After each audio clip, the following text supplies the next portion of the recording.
दोस्तों, अल्लाह ने 1,24,000 नबियों को अलग अलग दौर में इंसानों की हिदायत के लिए भेजा, जो कि अलग अलग वक्त में अलग अलग कौमों की हिदायत के लिए आए। दुनिया में कोई भी ऐसी कौम या जगह नहीं है कि जहां अल्लाह ने अपने बंदों की हिदायत के लिए अपना नबी ना भेजा हो। इंसानी तारीख में जहाँ जहाँ भी इंसानी सभ्यताएं पैदा हुई, वहाँ वहाँ अल्लाह के नबी भी आए। लेकिन कुरान मजीद में कुल 25 नबियों और रसूलों के नाम मौजूद हैं, जबकि कुल नबियों की तादाद 1,24,000 बताई गई है। लिहाजा बाकी के नबी कहाँ, कब और किस दौर में आए, इसका कोई ठोस प्रमाण या सबूत नहीं मिलता। कुरान के अलावा अगर दूसरी आसमानी किताब जैसे तौरात, इंजील में आए नबियों के जिक्र को भी मिला लिया जाए तो इंसान 100 से ज्यादा नबियों के नामों को भी इकट्ठा नहीं कर सकता। लेकिन एक बात जिस पर सबका यकीन है कि हर मुल्क, हर कौम की हिदायत के लिए अल्लाह ने अपने नबियों को भेजा। और इसीलिए अक्सर आपके जहन में ये सवाल कभी ना कभी जरूर आया होगा कि क्या अल्लाह ने हिंदुस्तान में भी अपने किसी नबी को भेजा था, और अगर भेजा था तो वो हिंदुस्तान में कहाँ आए थे, उनकी कब्र कहाँ है, और क्यों आज के हिंदुस्तान के इतिहास में किसी नबी, किसी पैगंबर के आने का जिक्र नहीं मिलता। तो दोस्तों, आज की अपनी इस वीडियो में हमने आपके इन्हीं सवालों के जवाब तलाशने की कोशिश की है। तो दोस्तों, ये बात जिसे जानने के बाद आपको हैरानी होगी कि अल्लाह ने अपने पहले ही नबी हजरत आदम अलैहिस्सलाम को पहली बार हिंदुस्तान की ही धरती पर उतारा था। जी हाँ दोस्तों, इसका जिक्र कुरान में भी आया है। कुरान करीम के अगर नजरिए से देखें तो हजरत आदम अलैहिस्सलाम जमीन पर सबसे पहली बार जबरे हिंद पर उतारे गए थे। यानी हिंदुस्तान का ये जो श्रीलंका वाला इलाका है, उनको यहाँ एक पहाड़ी पर उतारा गया था, जिसके सबूत या निशान आज तक भी देखने को मिल जाते हैं। दोस्तों, इसके अलावा ऐसे नबी जिन्होंने सरजमीन हिंद का दौरा किया हो या यहाँ पर आए हो, इनमें एक नाम अल्लाह के पैगंबर हजरत इब्राहीम अलैहिस्सलाम का भी है।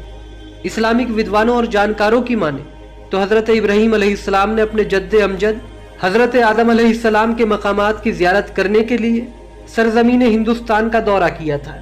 यानी वो जगह जहाँ हजरत आदम अलैहिस्सलाम को उतारा गया था, उन मकामात की ज़ियारत करने के लिए। दोस्तों, इसके अलावा हिंदुस्तान में भी अल्लाह के कई नबी आए होंगे, मगर कब, किस कौम पर, किस वक्त में, इसके बारे में हमें कोई पुख्ता डिटेल या सबूत नहीं मिलता। अल्लाह के नबी हजरत मोहम्मद मुस्तफ़ा सल्लल्लाहु अलैहि वसल्लम की हदीस है कि क़यामत के दिन ऐसे भी नबी मौजूद होंगे कि जिन पर उनकी कौम का कोई एक भी शख्स ईमान नहीं लाया होगा। लिहाजा आज के दौर में ये तलाशना कि अगर हिंदुस्तान में कोई नबी आए होते तो उनकी उम्मत के निशान क्यों नहीं है, ये तलाशना बचकानापन होगा। लेकिन दोस्तों, फिर भी इस्लामिक स्कॉलर्स और विद्वानों का इसके बारे में क्या नजरिया है, उनके मुताबिक क्या हिंदुस्तान में भी कोई नबी आए थे? आइए देखते हैं वो इस पर क्या राय रखते हैं। यहाँ साफिला हम पढ़ चुके हैं जो सदूम और आबूरा की बस्तियों के ज़िमन में, और ये बहुत सी कौमों के साथ ऐसे अज़ाब आए हैं। ये ना समझिए, ये तो चूंकि कुरान मजीद में मैं आपको बता चुका हूँ, सिर्फ उन्हीं अक़वाम का तज़किरा है कि जिनसे अहले अरब वाकिफ़ थे। उन्हीं के आस पास, कोई जुनूब में, कोई शिमाल में, कोई मगरिब में, कोई आस पास जो कौमें आबाद थी, उनकी तरफ जो रसूल भेजे गए।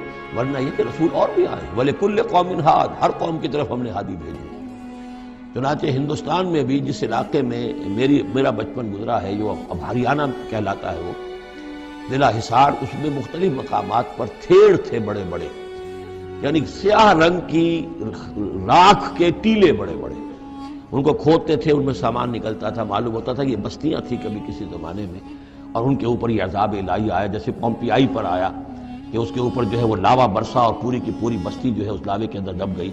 इसी तरीके से इस इलाके में कोई रसूल आए हैं। और सरस्वती दरिया यहाँ का होता था बहुत बड़ा, वो दरिया भी गायब हो गया है। दरियाए गंगा जो है हिंदुओं के नज़दीक जो मुकद्दस है, ये बहुत बाद की शय है। असल जो इनका मुकद्दस दरिया था वो सरस्वती था, और वो गायब हो चुका है, उसका पता नहीं चलता है। अब उसकी वो तलाश कर रहे हैं। यही इलाका जिसमें से होकर वो दरिया सरस्वती गुजरता था। और मालूम होता है, चूँकि ये मुकाशफा भी है कि ये जहाँ हज़रत शेख अहमद सरहंदी रहमतुल्लाह अलैह जहाँ पर मदफून है, ये वही इलाका है मशरक़ी पंजाब का تو یہاں آس پاس کچھ مکاشفات کچھ لوگوں کو 30 انبیاء دفن ہے اس علاقے کے، اور معلوم ہوتا ہے کہ وہ رسول وہاں بھیجے گئے تھے، اس قوم کے اوپر پھر عذاب آیا ہے، وہ تلپٹ ہوئی ہیں وہ بستیاں، اور اب ان کے وہ تھیڑ کھڑے رہے ہیں، وہ جو ہے بڑے بڑے ٹیلے ہیں جن کو اب کھدائی کر رہے ہیں تو نیچے سے بستی۔ تو دوستو، جیسا کہ آپ نے دیکھا، اس بات سے کوئی انکار نہیں ہے کہ ہندوستان میں بھی اللہ نے انسانوں کی ہدایت کے لیے اپنے کئی نبیوں کو بھیجا ہو، لیکن وہ کہاں، کب، کس دور میں آئے اور ان کے نام کیا تھے، اس کے بارے میں کوئی اسپشٹ جانکاری یا پرمان نہیں ملتا۔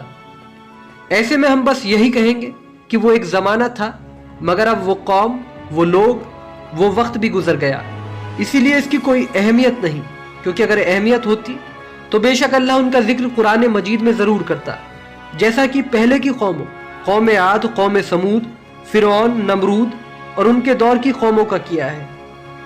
دوستو، آخر میں بس ہم اسی نتیجے تک پہنچے کہ جتنے نبیوں اور ان کی امتوں کا ذکر قرآن میں آیا ہے، اتنا ہی ہمارے لیے جاننا کافی ہے۔